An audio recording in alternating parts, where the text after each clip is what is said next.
मौर्य प्रशासन, हमने कहा किसी भी व्यवस्था को सुव्यवस्थित रूप से मतलब सुचारू रूप से चलाने के लिए एक तंत्र का गठन किया जाता है। उसी तंत्र को कहते हैं प्रशासन। गलत कि सही? किसी भी व्यवस्था को या किसी भी शासन को व्यवस्थित तरीके से चलाने के लिए, गलत कि सही, एक तंत्र काम करती है, उसी तंत्र को कहते हैं प्रशासन।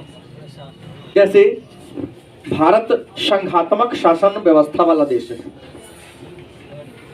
संघात्मक शासन व्यवस्था में कार्यपालिका के जो संवैधानिक प्रधान है वह माननीय राष्ट्रपति महोदय है, लेकिन राष्ट्रपति के शक्तियों का प्रयोग प्रधानमंत्री करते हैं। देश का शासन राष्ट्रपति के नाम से चलता है, लेकिन शासन को चलाते हैं प्रधानमंत्री।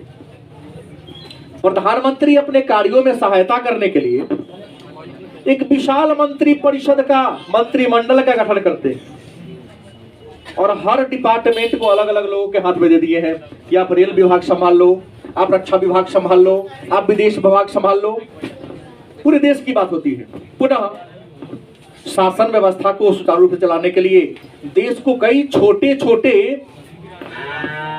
राजनीतिक इकाइयां बांटा गया, जिसको राज्य कहते हैं। राज्य में भी एक मुख्यमंत्री होता है और मुख्यमंत्री भी अपने कार्यों में सहायता के लिए अन्य मंत्रियों की नियुक्ति करते हैं। पुनः ग्राम स्तर पर एक ग्राम पंचायत का गठन किया जाता है और गांव के स्थानीय लोगों के द्वारा, जिनका उम्र 18 साल होता है, अपने प्रतिनिधि को चुनते, उसको मुखिया कहते हैं। मुखिया भी व्यवस्था को सुचारू रूप से चला सके, इसके लिए मुखिया क्या करता है, हर वार्ड में 500 की आबादी पर एक वार्ड सदस्य की नियुक्ति होती है। तो राष्ट्रपति से लेकर नीचे वार्ड तक एक तंत्र हो गया ना, वही ना व्यवस्था को चला रहा है। उसी तंत्र को कहते हैं प्रशासन। भारत में पहली बार एक सुसंगठित प्रशासनिक तंत्र की नींव अगर किसी काल में पड़ी तो था मौर्य काल। मौर्य काल से पहले या मौर्य साम्राज्य से पहले भारत में प्रशासनिक तंत्र सुचारू रूप से काम नहीं कर रहा था। प्रयास किया लेकिन सफलता नहीं मिली। बात समझ गए? लेकिन जितना सुंदर आपके मौर्य काल में हुआ उतना हर्यक वंश, नंद वंश में नहीं देखने को मिला, क्योंकि पहली बार संपूर्ण उत्तर भारत को एक राजनीतिक सूत्र में बांधने का काम चंद्रगुप्त मौर्य के द्वारा किया गया। किसके द्वारा? चंद्रगुप्त मौर्य के द्वारा किया गया। तो हम मौर्य साम्राज्य के बारे में पढ़े तो मौर्य साम्राज्य या मौर्य प्रशासन को सुविधा के दृष्टिकोण से हमारे विद्वानों ने 4 भागों में बांट कर अध्ययन किया। कितने भागों में? 4 भागों में। मौर्य प्रशासन को सुविधा के दृष्टिकोण से 4 वर्गों में बांटकर किया गया है। जैसे नंबर 1 हुआ केंद्रीय प्रशासन। केंद्रीय प्रशासन। दूसरा प्रांतीय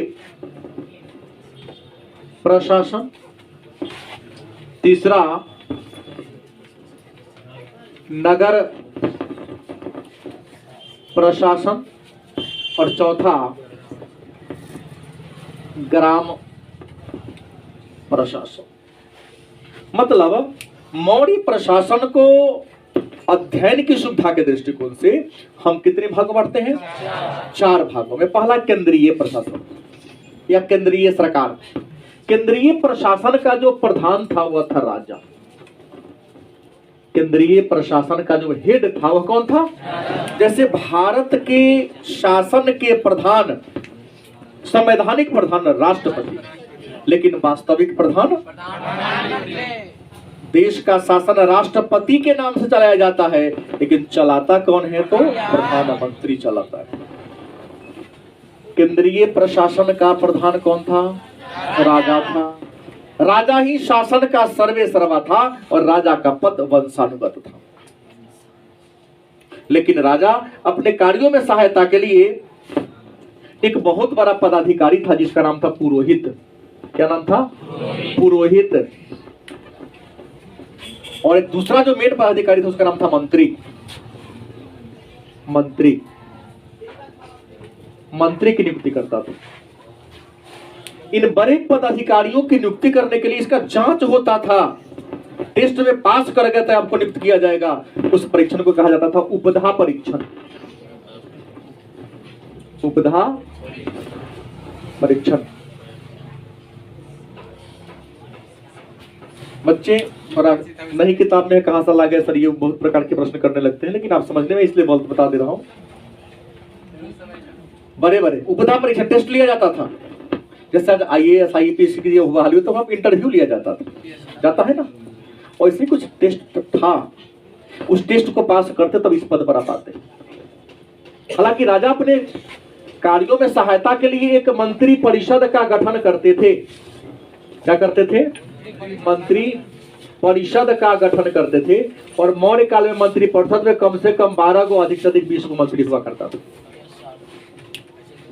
मौर्य काल में राजा अपने कार्यों में सहायता के लिए यहां भी मंत्री परिषद होता था। आज भी मंत्री परिषद है, लेकिन यहां भी मंत्री परिषद हुआ करता था। और मंत्री परिषद में कम से कम कितना था? मंत्री 12 और अधिक से अधिक कितने मंत्री थे? 20 मंत्री थे। मंत्री परिषद में जो हेड होते थे, जो बड़े पदाधिकारी होते थे, उन्हें तीर्थ कहा जाता था।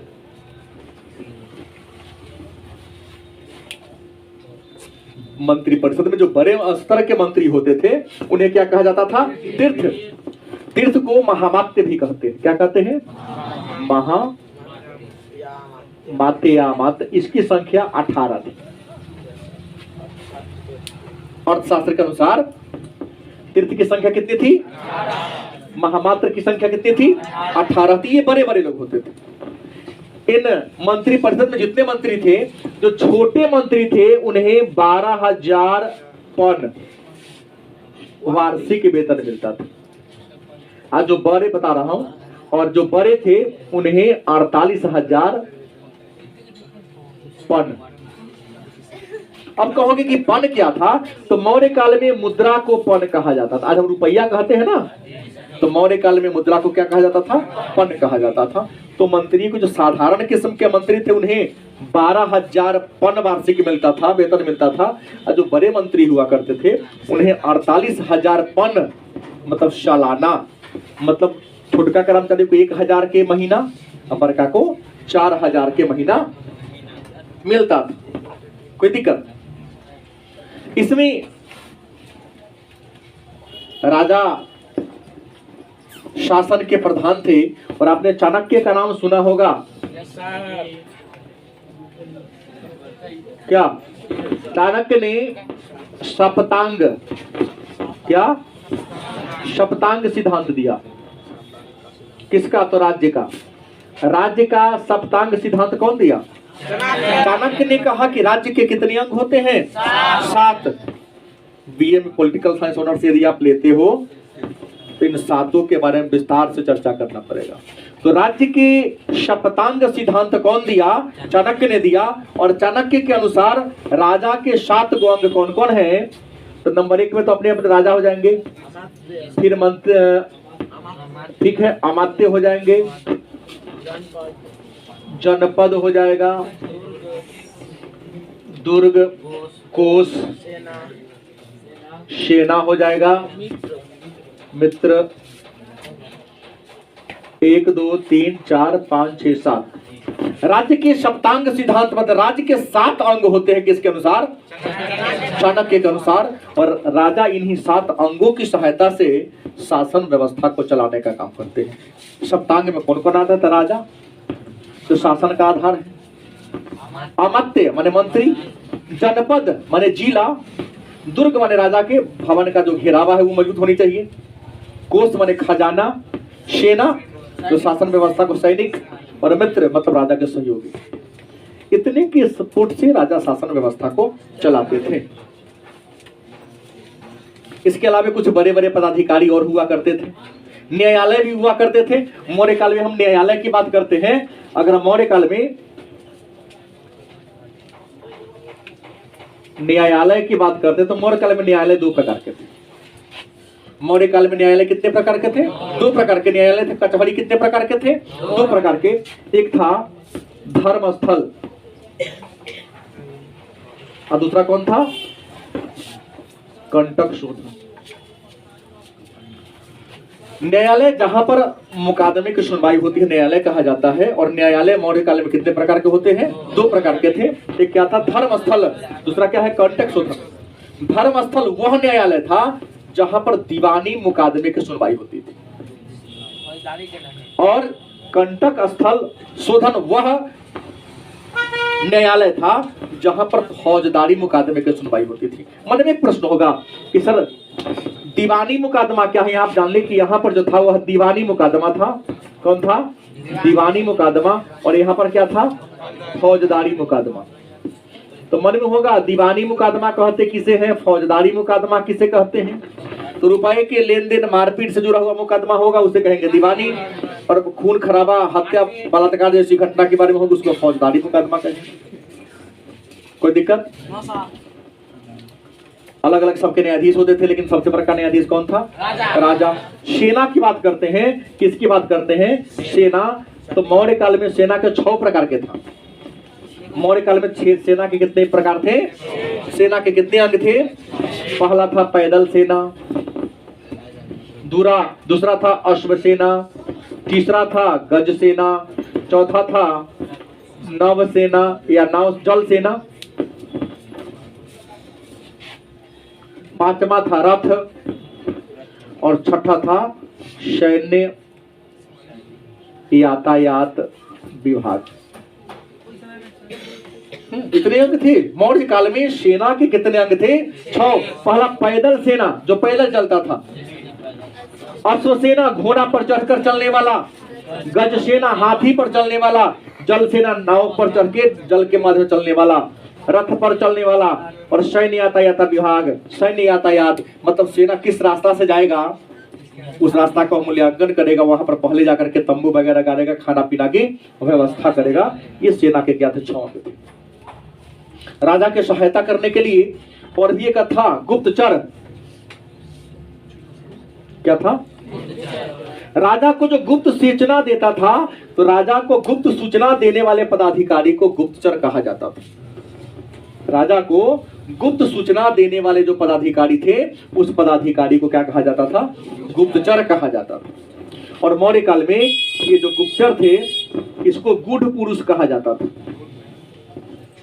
क्या कहा जाता था? गूढ़ पुरुष कहा जाता था। और गुप्तचर कितने प्रकार के थे तो आपको बता दें, गुप्तचर 2 प्रकार के थे। एक का नाम था संस्था, दूसरे का नाम था संचार। गुप्तचर था मौर्य काल में, लेकिन गुप्तचर कितने प्रकार के थे? 2 प्रकार के थे। कौन था? संस्था। दूसरा कौन था? संस्था उसे कहा जाता जो एक ही जगह पर रहकर, जैसे आपके क्लासरूम में कैमरा लगा हुआ है, एक ही जगह रहता है, बाहर क्या हो रहा नहीं जानेगा, लेकिन आप क्लास में क्या हरकत कर रही पकड़ रहा होगा। तो संस्था का एक ही जगह पर रहकर लोगों के गतिविधियों पर नजर रखने वाली जो संस्था थी उसे कहते थे गुप्तचर संस्था। आज घूम घूम करके आज यहाँ कल वहाँ बहुरूपिया के रूप में अलग अलग चेहरा को नकाब को बदल के जो आपका दिख रहा है उसे हम संचार के नाम से जानते हैं। बात समझ गए? तो ये तो हो गया आपका केंद्रीय प्रशासन की बात करते हैं।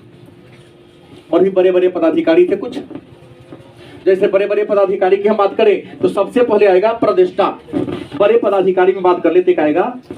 प्रदेष्टा। क्या था? प्रदेष्टा। ये फौजदारी जो मुकदमा था, फौजदारी मुकदमा की देख करने वाला जो न्यायाधीश होता था उसे प्रदेष्टा के नाम से जाना जाता था। दूसरा कर्मांतिक।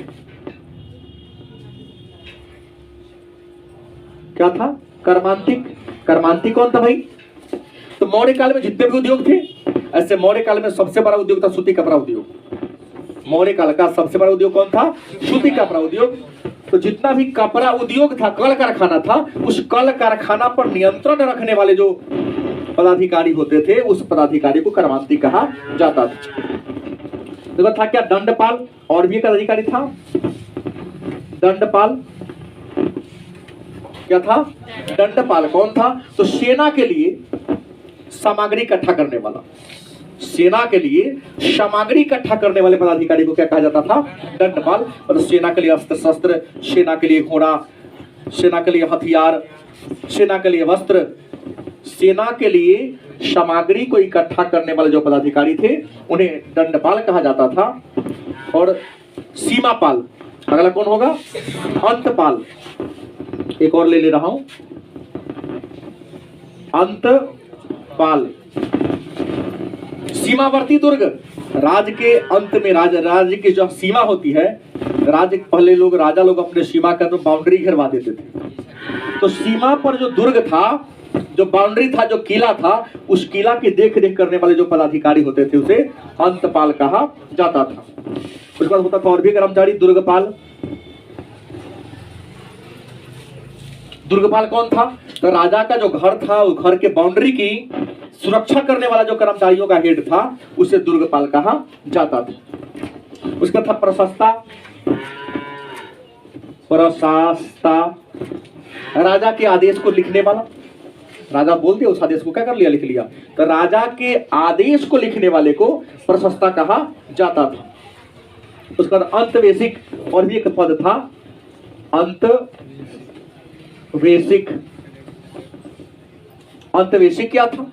अंतवेशिक वह पदाधिकारी था, राजा के जो अंग रक्षक से बॉडीगार्ड थे, उस बॉडीगार्ड का एक हेड होता था, अंतवेशिक कहा जाता था। राजा के जो अंगरक्षक होते थे, जो बॉडीगार्ड होते थे, उसे उसके जो हेड होते थे उसे अंतवेशी कहा जाता था। और एक महत्वपूर्ण बात जान लो कि मौर्य काल में जो राजा होते थे वो अंगरक्षक नहीं, अंगरक्षिका रखते थे। और राजा का बॉडीगार्ड लड़कियां हुआ करती थी, महिला हुआ करती थी। जितना हो इससे मतलब नहीं है, लेकिन मौर्य काल में जो भी राजा हुए उन्होंने अपना पर्सनल बॉडीगार्ड के रूप में लड़कियों को बहाल किया था, लड़कों को बहाल नहीं किया था। उसका जंगल विभाग के अधिकारी को आटवी कहा जाता था। तो जंगल विभाग थे, उस जंगल विभाग के प्रधान को क्या कहा जाता था? आटविक। क्या कहा जाता था? जहां सिक्का बनता था उसको टकसाल कहा जाता था, और टकसाल के अध्यक्ष को लक्षणाध्यक्ष कहा जाता था। टकसाल जहां पर सिक्का बनता है तो टकसाल के अध्यक्ष को कहा जाता था? लक्षणाध्यक्ष कहा जाता था। अभी भारत में 4 जगह बनता है। अभी भारत में कहा कितने जगह बनता है? 4 जगह बनता है। कोलकाता में बनता है, हैदराबाद में बनता है, मुंबई में बनता है और नोएडा में बनता है। सिक्का 4 जगह ढलाता है, और जहां पर सिक्का ढलाता है उसको हम टकसाल कहते हैं। तो टकसाल के हेड को लक्षणाध्यक्ष, और टकसाल रुपया का डिजाइन देखने वाला कि डिजाइन नीमन है या नहीं, मुद्रा का निरीक्षण करने वाला उसका नाम था रूपदर्शक। टकसाल के अध्यक्ष को लक्षणाध्यक्ष, और मुद्रा का निरीक्षण करने वाला जो पदाधिकारी था उसको रूपदर्शक के नाम से। तो ये था केंद्रीय प्रशासन, और केंद्रीय प्रशासन में राजा का सपोर्ट करने वाला, सहयोग करने वाला, उनके कार्यों में सहायता करने वाला प्रमुख तंत्र। अब कल के क्लास में हम लोग प्रांतीय प्रशासन, नगर प्रशासन और ग्राम प्रशासन के बारे में चर्चा करें।